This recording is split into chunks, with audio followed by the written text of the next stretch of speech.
Adrian, yes sir. Good evening everybody. We'll go ahead and get tonight's December meeting started. I'm going to start with Mr. Caldwell if you'll ask the Pledge of Allegiance for us. Attention.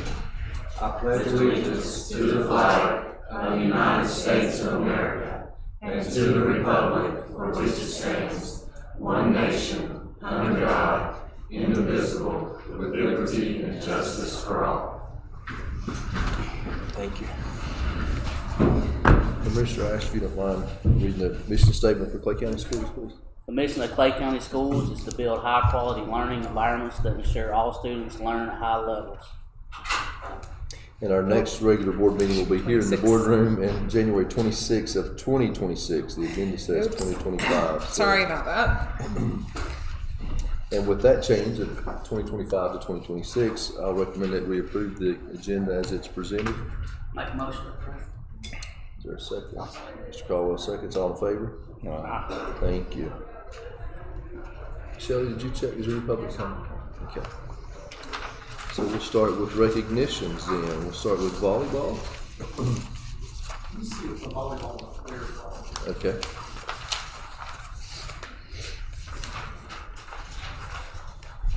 I guess I should have told Mr. Gary whatever. Just whatever order he's. Yeah, I don't.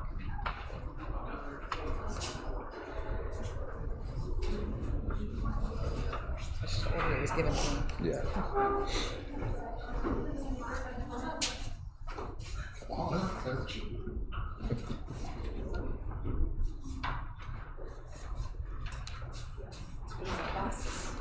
Yeah. I'm ready. I'm ready. All right, this year we finished 26-5 overall. We went 10-2 in the conference, which was second. And for our all conference and our coaches that voted throughout the SMC, we had some very special awards that I'd like to announce.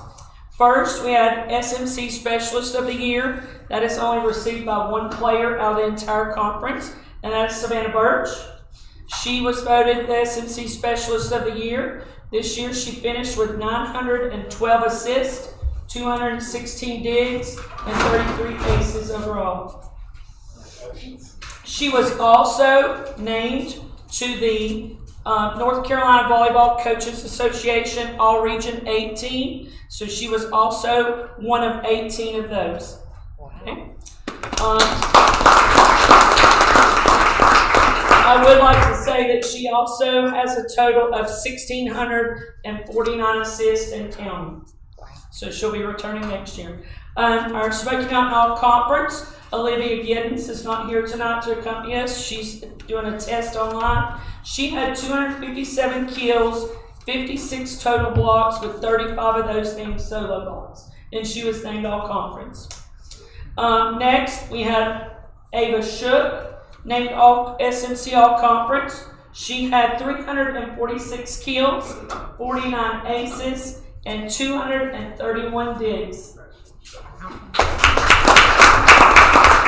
She too was named to the North Carolina Volleyball Coaches Association All-Region 18. And again, I'll announce that's only one of 18. So we're wrapping up those part of that 18. Next, All Conference, we had Grayson Williamson. She had 328 kills and 101 digs. She too was named to the North Carolina Volleyball Coaches All-Region 18. So we actually had 3 of the 18 come from Hayesville. And that was also from our Region 8, which is 1A all the way to 6A, which is in our region. So to have 3 from our division, that was wonderful. All right? Next, we had 2 players, which were SEC Honorable Mention All Conference. Aaliyah Jackson, she had 142 digs and 32 aces. And she too will return next year.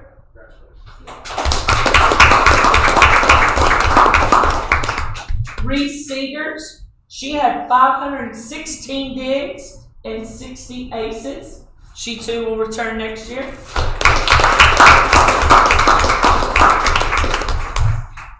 So this is our group, besides Olivia, again to receive awards for this year for our varsity volleyball team. Here you go, girls. Okay. They're tired, guys. You're gonna have to Pick put up some spot. in between space. I know you're going to win. Yeah. Okay, I can see it. 1, 2, 3. 1, 2, 3. Thank you. Happy birthday, Olivia. Thank you. Congratulations. Congratulations, ladies. Hey, you should have said today was Aaliyah's birthday, too. Happy birthday, Aaliyah. Happy birthday, Aaliyah Aaliyah. Jackson's birthday. Oh, happy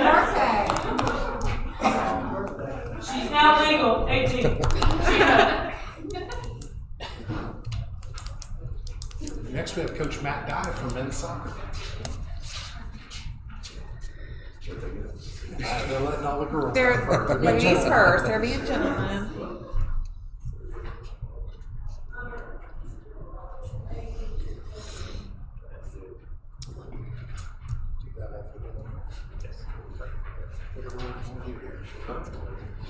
So this year, men's soccer had a lot more turnout than we had in the past, and so that was awesome. But these three guys here, they were all three team captains, led on and off the field. Junior in the goal, Hayden in defense, Jackson in offense. To finish out with what I thought was a really great season. We did make second round playoffs, which first time in a lot of years, so that was a huge accomplishment.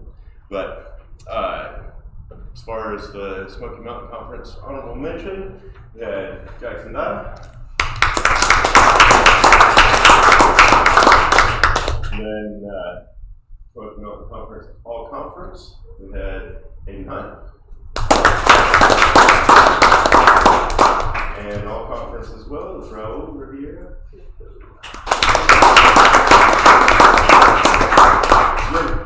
a great season. We've got two that both Hayden and Raul won't be joining us back as they go on and graduate. So Jackson, we return. So we'll hope that have a good season. And We'll take a picture, guys. yeah. Congratulations, guys.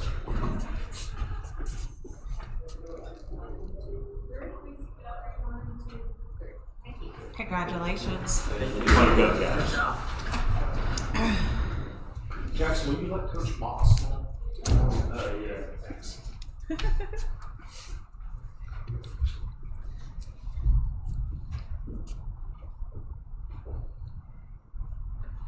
All right. Well, I guess Coach Moss is not here. And I don't see Raylan either. But I will say that Raylan was Raylan Wood, senior, class of 26, was all conference for women's cross country, and she also qualified as an individual to go to the state cross country meet. And we want to congratulate Raylan. Yeah. So,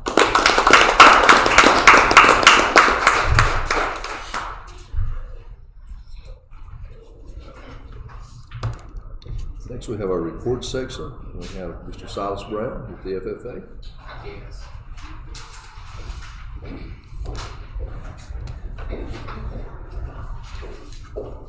Thankfully, when we first started FFA, I was the advisor and the president and the vice president and the chaplain. And thankfully, for the last 2 years, we've had the full slate of officers, and I get to be the advisor. They sit back and let them take their leadership roles, and I'm going to let them tell you about their trip to our national convention. Good evening, everyone. My name is Scarlett, and I'm the treasurer for our FFA chapter. This year, I had the honor of attending the National FFA Convention for the first time. It was truly an unforgettable experience. During the convention, we participated in leadership workshops that helped us develop important skills such as communication, teamwork, and responsibilities. We also explored the FFA Expo where we learned about a wide variety of career paths, colleges, and opportunities available to students interested in agriculture and leadership. Outside of the convention, our group was able to enjoy several memorable experiences, including visiting the Kentucky Horse Park and attending a rodeo.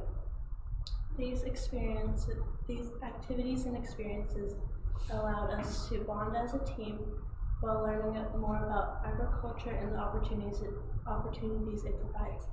Our group consisted of six members, and we were all girls this year. And we attended the convention for 5 days and 4 nights.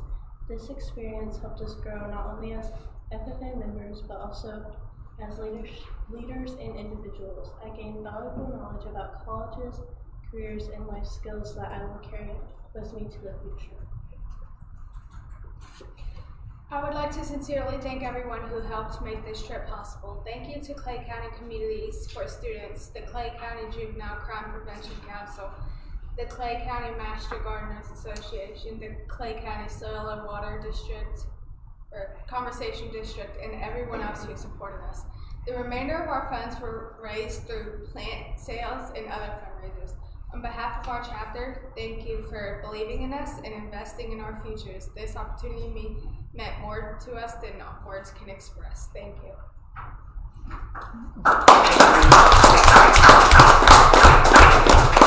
And I didn't introduce them, but this is Scarlett Guyette and Elizabeth Kim Rudin, and we have been blessed with a good number of individuals who have been willing to step forward, take leadership roles, and responsibilities for a great deal of things, and a lot of things that they've taken out of my hands, and just taking with it. And Scarlett jumped in and she said, we're going to do some community service next year, and she's already got ideas rolling about what we're going to do as a group. But we've been very blessed with them. We did take 6 individuals to the this national convention in Indianapolis at the Lucas Oil Stadium, and enjoyed a great time there. Thank you for the bus and for supporting us and letting us have that kind of opportunity. This will be great.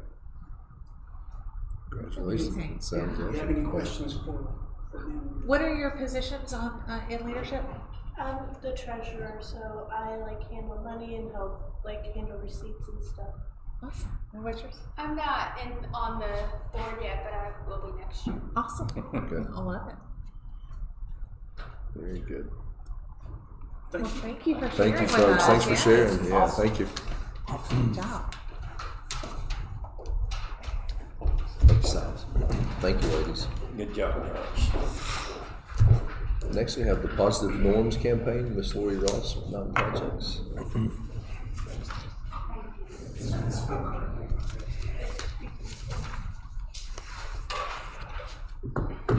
So I've been here before, but it's been a little while, and I do live in Clay County.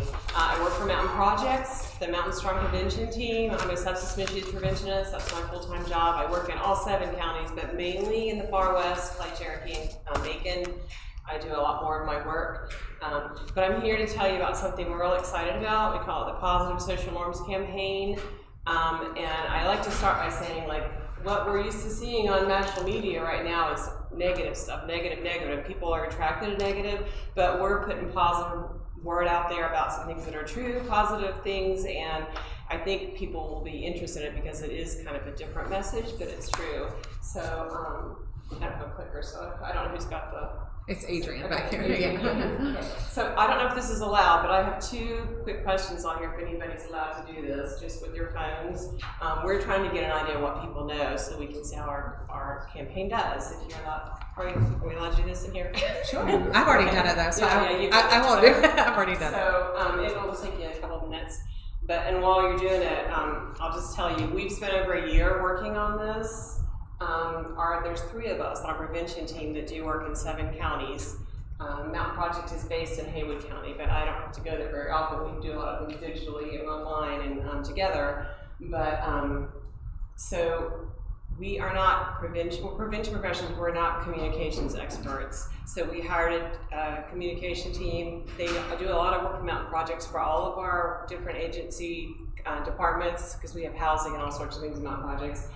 But we had to train them what prevention, communication, marketing is, because if you try to find a communications and marketing team to do prevention work, it costs a lot of money. There aren't many in the country that are trained to do that. We're all trained to do it. We're trained in what the positive messaging should be, and a lot of people want they want scare tactics, and those are not scientifically proven to help anything. So is everybody done with this? We can go to the next slide then.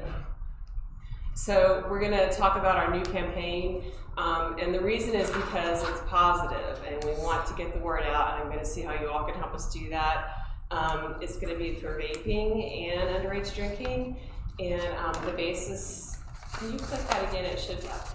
So a positive social norms campaign gives you information about what's good, and what we want to say is that 80%, more than 80%, about 90% of young people in Western North Carolina are not vaping or are doing underage drinking, and this is based on what they told us in the surveys. So this is the word we're going to get out for them. We have not been able to do surveys in most counties since early 2023 based on the law, the House bill, that the parental consent, basically there's a lot of things we can't do. So some counties are doing it again, but so these surveys are for 2023. But we surveyed 7th and 9th graders then. Okay, can you click it again, Adrian, please? So where and when the ads will appear? Well, in early 2026, we're going to have a bunch of ads on Google and YouTube. We hope to have ads in other places over a period of several months. Part of this will be how you help us. So we don't have a lot of money to spend on this, but we are willing to spend money on like a few yearbook ads or our banners and basketball gym or whatever you tell us will work and whatever the youth tells us will work. But we do have some schools in a couple of other counties that have said they'll put, like if we print little posters, they'll put them in the bathroom stalls. Those have been proven to work because people are in there and they're going to see what's on the door, or on tent cards in cafeterias and different things. If you have ideas, we would love to get it out there. Okay, can you click it again? But to keep it local, to reach more youth, but also we want you to hear the messages. This is a campaign designed for young people, middle school and high school. But if the adults, the teachers, the parents are hearing it too, then you're going to know the facts. And if you see it, you'll say it'll be a good way for a conversation to start. Okay, can you go to the next one? So this is one of our ads. This one's for vaping. And by the way, we did do focus groups on these. I personally did them. I did one in Hiawassee Dam with some middle schoolers, and I showed them a lot of different images we had from our marketing team. And we only used ones that the young people, like 8th, 9th, 7th, 8th, 9th grade, we just said, yeah, that's one we like. And the idea is to say there's strength in numbers, but to show them positive alternative activities. So this is one of the ads we will have, and it says 90% of Western North Carolina youth do not vape. And we got that from the surveys, as I said, from several counties. The numbers might have varied slightly from county to county, 89 to 91%, but we did an average because we don't have the money to do a different campaign for every county, so we're just doing it across the board. Next slide. So, sorry, non-use is the norm. So most young people are not using vaping. And we want that to be the message, that the adults know, that the young people know. If we ask them in these surveys, they say they had not vaped in the last 30 days, that indicates that they are not doing it regularly, and that's why we say 30 days. If someone has not used a substance in the last 30 days, then they do not have a problem with it. They are not headed towards addiction if they can say, I have not done it in the last 30 days. Okay. So but if you ask, and this happened in the focus groups I did too, when I asked the young people, they were all like, no, we don't do it, but everyone else is doing it. And that's what they'll tell you. The students in the schools will say, everybody's doing it, but not us.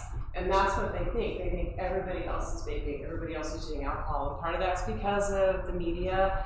Movies and teen shows will show that there are keg parties on a Thursday night after school and every kid in the school is there, and that's what they believe is happening. They may not be at that party, but they think everyone is, and it's just, it makes them feel cool to feel that way, but it's important for all of us to know that is not what everyone is doing. Okay, can you click it again, please? So the misperceptions can increase the risk for substance misuse. And something we like to say is what is perceived as real is real in its consequences. And if you think about it, when all of us were young, we all wanted to, whatever the jeans were, when I was young, it was Calvin Klein. I'm older than most of y'all, but like Calvin Klein jeans, Gloria Vanderbilt, if that's what everybody's wearing, that's what I wanted to wear. If they think everybody's vaping, they don't want to vape, but they want to seem like they're vaping because they don't want to be the one that stands out. If they, if somebody has certain kind of shoes, they want those shoes too. So young people like to be like each other. So even if they personally are not doing something, they may sometimes say they are to each other, and that's one of the reasons for the perception. Okay. And so we seek to correct the misperceptions, and that's why we call it a positive social norms campaign. We're letting them know that this is not what you think is happening is not necessarily happening. And as I said, when I did the focus groups in the other schools, I did Iowa City Dam and did one in Macon County. That's what they're telling me. They're like, all of our friends aren't doing it, but everybody else is. Like our little group is that, like, so they think that everybody else is, and they truly do. Okay, so this is another one of our ads. This one's for alcohol. When I showed this, I actually had physical copies of boards. When I showed this to the young people, this was one of their favorite images. The girls said he looked very thug, and they say thug is good, so that's why they like this one. They also said he looked like someone that could be in their school. He looked like someone they all know, and so that's why we chose this out. But they all say there's strength in numbers. 90% of Western Rock County youth do not vape, 90% do not use alcohol. That's what this one will say. But as I said, the surveys from 2023, every county does not do surveys in every school. It does cost a lot of money, but in the smaller counties, we've been able to pay for those surveys ourselves, and then some of the other counties, they do themselves. But we do want to stress, 90% of them did not use alcohol or nicotine vapes in the past 30 days. That's what they said in the surveys. But about 18 to 20% believe that everybody else is doing it, all their friends, and they don't always realize the consequences related to it either.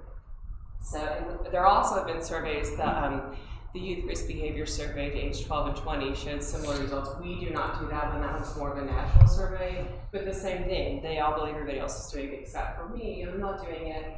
But they do have good participation, and the science bases these surveys.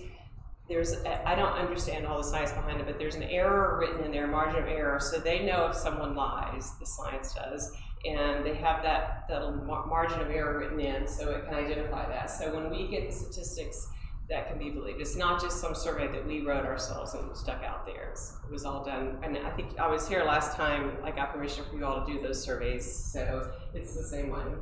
Okay, next slide. So we just ask you for help to get the word out. That this campaign, you're going to start seeing it. We're going to start seeing posters, maybe ads on Google and YouTube. We're going to do some geofencing with ads on people's phones, and it'll be designed for young people's phones.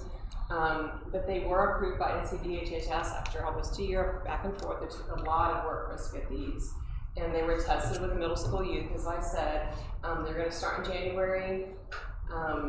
So you'll start seeing different places, and if you have ideas where we can put them in your schools, or you have permission, if you want to give us permission to do it, or for me to talk to the yearbook editor, I'll talk to her, that advisor, about buying an ad there, but other places we can put them, because we really need help getting this information out, and that way if our kids see it, like on the football field or in the basketball gym here, and then they go to Murphy and see it, and they go wherever, they'll see the same messaging and be consistent.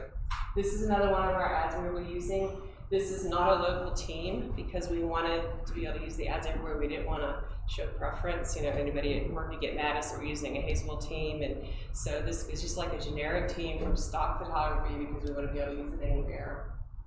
Okay, I think there's only one more. This is another one of our ads. Once again, a positive behavior. I was telling Silas when we were talking, I said, I'm really glad to see the ad program. Anything positive, any kind of activities young people do, reduces the likelihood of risky behaviors. So anything we can show them doing that's positive, ag is a great example, but this one playing guitar, and this was a popular among young people too. They said even if they don't play guitar, they almost all know someone who does. So that's why this is popular. And we just want to challenge the misperception that all kids are misusing substances. That is a misperception. We want to challenge that and let young people know that it's not true. They might know some people who do, but it's not true that all the others are doing it. And we want to celebrate and grow the positive. We want you all to help us do that. We want all the counties to help us do that. And we're going to highlight the ways youth are active. Obviously, there's a lot of things our young people do in these communities, and we can't put posters out about all of them, but you know what they are, and you can help celebrate that with us. And then tell us, Colin, where to get the ads out in front of students in your school and your community. I think that was the last one, yep. So there's my contact information. I'm based in Clay County. I have a little office at the Old Sweetwater Church, and those are my coworkers. So are there any questions? I think you all had it in your packet, this too. They weren't great copies, sorry. I have better copies. So, right, thank you. Thank you, Lori. Appreciate your time. And next we have the superintendent's report, Ms. Scotland.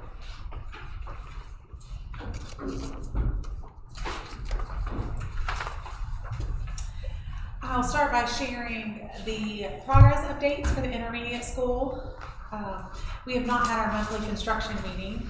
That will be tomorrow, so we've not been able to discuss these, but Mr. Luther did send me the notes ahead of time. All the exterior framing is complete, which is a huge step. The installation of the exterior armor wall sheathing will be completed this week. The caulking and the flashing will continue. All areas of the building will be dried in this week. The roofing will be complete except for wall flashing. And the roof flashing will continue. The interior door frames are being set. The interior framing continues. The plumbers are continuing with the fixture carriers installation. The electricians are continuing with running conduits. The kitchen hood has been installed and is now ready for duct and electrical to be run to it. Temporary windows are being installed. Once temporary windows are complete, temporary heat will be provided, and that will allow them to begin masonry brick veneer. So I think it's about time for another subcommittee meeting where everyone can walk through, because it really is taking shape and you can start to see kind of the layout, the footprint of the building, and it'll be warm. So I think that's good too. The last few times I've been over there, it's been a little chilly. The plan for the rest of December and January is to continue with the installation of the single ply roof flashing, continue with interior framing, continue with the exterior armor wall sheathing installation, continue with electrical rough-in, continue with plumbing, DWV, erect tents for masonry, and begin brickwork. So we will be discussing at our meeting tomorrow metal siding and trim colors, as well as counter flash colors. So, looking forward to that. It's been a busy month so far in December. We have lots of Christmas and holiday activities going on around campus. A lot of the schools are engaging in a 12 days of Christmas celebration. We're doing that at central office. In fact, today's we had a competition for cookie decorating, so you can see the central office cookie decorations over there. Our winner was Kayla Long, so we're excited for her.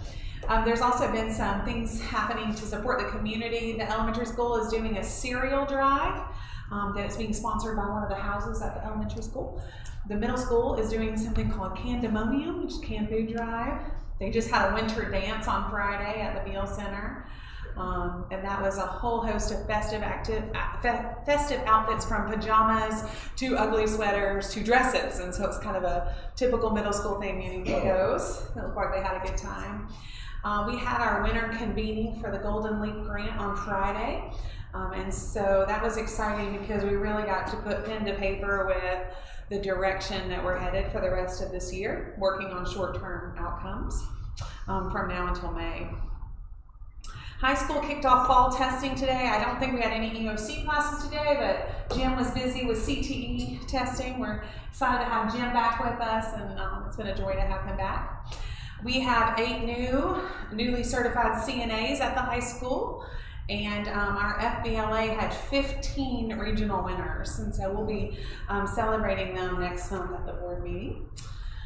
From a district perspective, we have 6 new nationally board certified teachers. We will also celebrate them next month at the board meeting. We had 3 from Hayesville Primary School and 3 from Hayesville Elementary School. We hosted a collaborative event with the Clay County Child Collaborative. That was last Thursday. We did holiday bingo in the cafeteria. Jenny and her staff prepared baked ziti, salad, breadsticks, cookies. It was delicious. We had about 55 to 60 people there, and we played 5 rounds of bingo, and we had adult bingo and kid bingo and some really great prizes, and it was a really fun event with a lot of community participation in that. We've had some holiday concerts and shows going on. We had the art show, the band concert, the chorus concert, and then we will wrap up tomorrow with our music makers at our elementary performance at Truett Church tomorrow evening. So it's been a busy time. So it's been fun to be part of these things going on and to see the talents of our kiddos and just the joy that this season brings, even though it's been a little hectic. Yeah, a little hectic. So that's my report. You guys have any questions? Any questions or comments? Okay. Very good. Fortunately, you get me again. Yep. We'll go right into the action section and start with the school calendar change. Yes, so the first thing that I wanted to ask you all about is for consideration regarding the March school calendar. So you have in your packet a copy of the approved school calendar that was approved last December. If you'll remember, we had to approve it very early last year because of the switch over to Infinite Campus, and so we did that early on. And now that we're in that, we are looking at the month of March and thinking there may be a better way to organize those teacher work days. So on the left side of your handout and on the screen, you will see how that's currently been scheduled. We would have a teacher work day on the 16th and a teacher work day on the 17th. So that Monday and Tuesday. I'm asking for consideration to be given to changing that work day that's on the 17th to Friday the 13th. The reason for that is we're doing our PD and staff wellness day that day, and it's very hard to get presenters here on a Tuesday. And so it would be much better for us, and we would have better participation if we could move that to Friday. That also creates 2 4-day weeks instead of 1 3-day week. So it's the same number of instructional days, but 3-day weeks are very hard to accomplish a lot instructionally. 4-day weeks are a little bit easier to do that. So obviously the 16th wouldn't change. We would simply be moving that optional day, the required day on the 17th to Friday the 13th. So we would be swapping the 17th for the 13th, Tuesday for Friday. So on the left is what it is currently, on the right is what I'm asking for consideration for. And if we were going to change this, it would be helpful for us to know in terms of planning for our staff wellness day, and also to give parents enough notice of a calendar change. I wanted to bring that up for discussion at this time. So you heard the recommendation from Ms. Godfrey that we change the calendar, moving the teacher work day from the 17th to the 13th in March of 26. Are there any questions or comments on that? If not, I'll entertain a motion that we approve that change. I'll make a motion we approve that change, 17th to the 13th. Okay. I'll second that. All seconds, all in favor? Aye. Thank you. Thank you. And last, I'll go ahead and invite Shelly up. She can probably cover this a bit better than I can. But as she's coming up, I've shared information with the board through my weekly communication with them, but just for the sake of the public knowledge, we have been working for quite some time now on trying to get a handicap accessible activity bus, and that has become a real need for us. We have 5 students who cannot access a activity bus, a traditional activity bus, and need a lift in order to be able to attend field trips. And so we've had just a high number that have come in all at once, and we want to make sure that we serve those students well. And so we are looking to purchase an activity bus, and funding has become available through the sales tax that's been able to be reclaimed through our building project, and it has to be allocated for capital outlay. And so the county has approved the purchase of an activity bus using those funds, and I will let Shelly take over from here. You have yours, you don't need this, okay. I think what we'll do first is go ahead and approve the recommendation for the purchase of the activity bus, and then we need to do the budget amendment to go along with it as well. We did receive 2 different quotes on the activity bus. The lowest quote was for a Thomas 72 passenger activity bus, and this is equipped with a handicap accessible lift. That one was $168,740. The second one was from White's International in the amount of $170,952. We tried, after numerous attempts, to get an additional quote for the third quote from the vendor within the state that does Bluebirds. We were unsuccessful with that, and just due to past history with maintenance issues with those buses and visibility in those buses for drivers, we really did not want to go that route anyway, so we did not continue to pursue that third quote. So we are recommending at this time to approve the purchase of the Thomas 72 passenger activity bus for $168,740. You do have a copy of both of the quotes. I did want to mention too that Carolina Thomas, in addition to being the cheaper quote, they also were able to deliver the bus more quickly to us than the international bus. So that was another benefit of the cheaper quote as well. What's the delivery date? Is it on the So it would be built in February. The Carolina Thomas was a February build date with a delivery date in March. International said late spring, early summer. Okay. So they didn't get specific, but.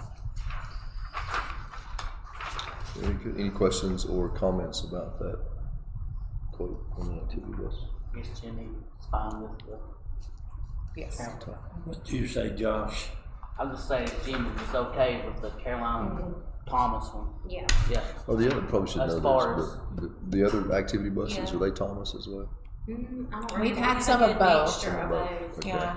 The Bluebirds are really the ones that we We only have Just one didn't- Bluebird in we our don't fleet. want. The other 2, there's just a mixture in our whole fleet of both of those. Okay, And all right. we have pretty good service out of both. Okay. So it has heating and air and all the good trimmings like most of our activity buses.